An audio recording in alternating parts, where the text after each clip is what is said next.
In 2025, Universal's gonna open this giant dueling roller coaster. And I built a giant model. Here's how. This whole project began about a year ago, when I was chilling on my couch and stumbled across Amusement Insider's first animation of Starfall Racers. Ever since then, I decided that, yeah, I'm gonna build this. However, at that time, I barely had enough parts to build a euthanasia coaster. So let's fast forward 9 months when I had enough parts to build Falcon's Flight. I should definitely have enough parts by now, so I got to work. This right here is dueling launch attempt number 1. This is my first idea. I'll put chain on both sides, put a rubber band in the middle attached to a spoke on the end, and that'll spin both at the same rate. However, it just doesn't have enough power. Let me show you a test. When I pull on the end of this rod right here, it fires. Just kinda slow. Yeah, we're gonna have to use a different launch method. The dueling launches is what plagued this project the most. After a bunch of different iterations, I found a method I thought would work fine. Dueling launch test in 3, 2, 1. So I continued building. After finishing the station, I built the second launch track so that I could build backwards to the first launch. Here's a test of my model roller coaster. The only things I really filmed while I was building the first half was YouTube shorts, so here those are.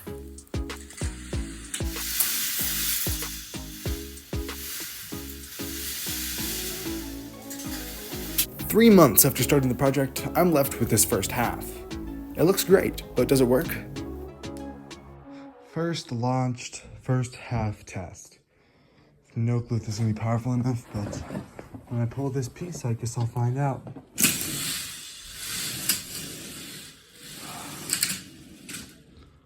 That's not good. That test you just saw was at full speed, so we're gonna have to find another launch method.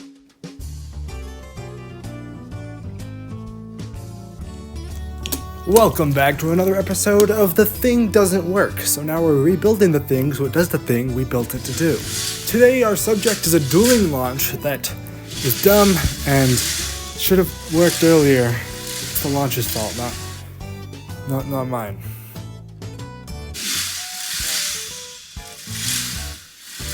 So it still doesn't work, but I think I'll just beef up the top hats and that should work. I also need to work on camera stability.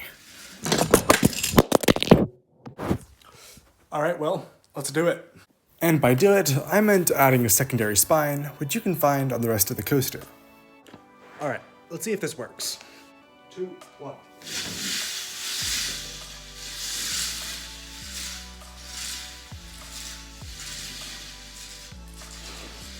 While this still doesn't look great, the efforts I made still made a pretty big difference. Besides just making the launch faster, I decided to grease the trains. That's pretty much my last effort I could give. But speaking of the launch, let's see how it works. The idea behind the launch is that if you take a stick and stick it behind both trains, it'll push them at the same speed. The final design was a bit more complicated, with the string on the middle to pull evenly, and then we have 2 guides on the sides to make sure that it doesn't fall off the trains. To set up the launch, we just drop the trains onto the rod like this, and then we go to the other side to adjust everything to make sure it's right. After following the pull cord through the structure, we find that it wraps around the curtain rod like a pulley, so then I can just yank it like this. Eventually, I'd love to automate this, but for now, let's see how the grease worked out.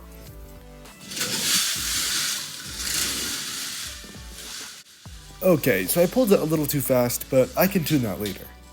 Now that we finally have all of that figured out, we can get back to actually building track. We're gonna start from around this brake run, so then we can... What the...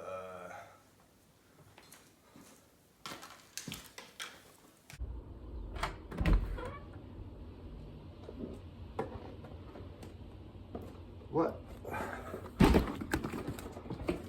We got a package. Ugh. Let's see what's in here.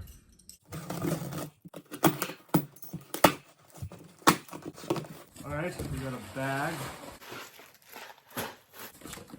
Chuck that over there. And then let's see what we got here. Hoo, hoo, hoo. Look at that, we got some gold tubing right here.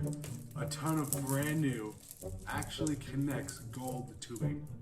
And As an extra bonus, some wheel assemblies.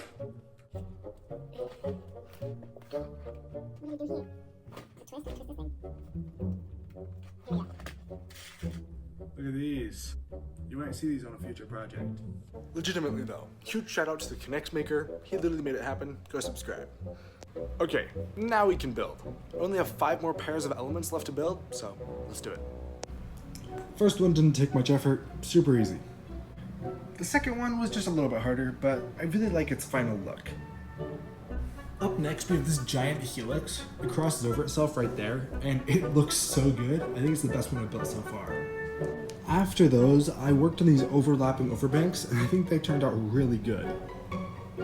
All of the stuff that I've built has been super straightforward so far, but it gets a little bit more difficult with this final element. Yeah, we only have one more till we're done with the entire layout. Unfortunately for me, this element just so happens to be the most complex and recognizable element on the entire coaster.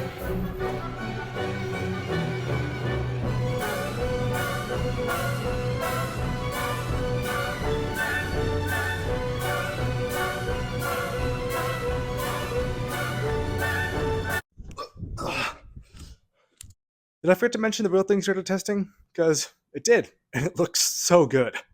Anyways, let's just actually build the thing.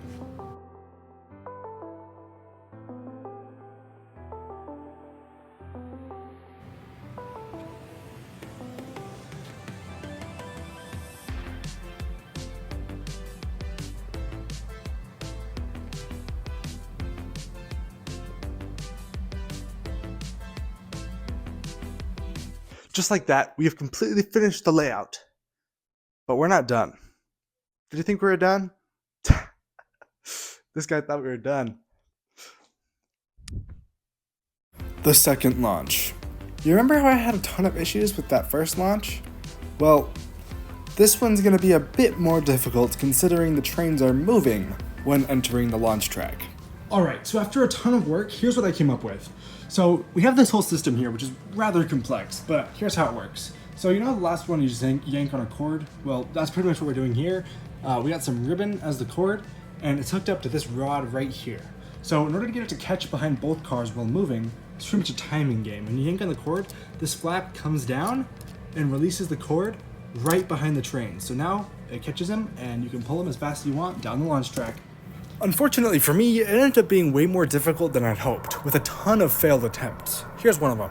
But after a ton of failed attempts and a ton of tiny tweaks, we ended up getting this clip.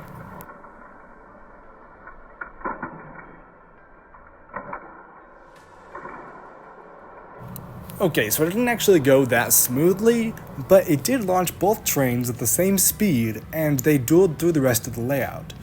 So I'm gonna hope I can get that lucky again during final filming. Before I do the final filming, I need to clean this place up because it's a huge mess.